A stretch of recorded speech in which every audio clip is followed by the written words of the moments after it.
Druga postaja. Isus prima na se križ.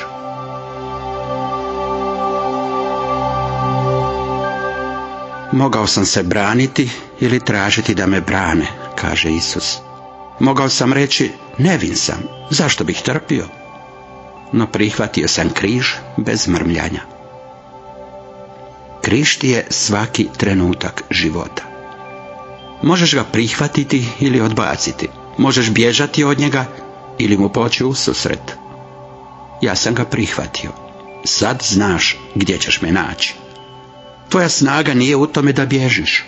Svaki trenutak traži opredjeljenje, da ostaviš svoje i kreneš za mnom. To je tvoj drugi križ.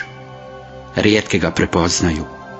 Ljudi traže izvanredne križeve, a križ je ovdje, u prihvaćanju svagdašnjice.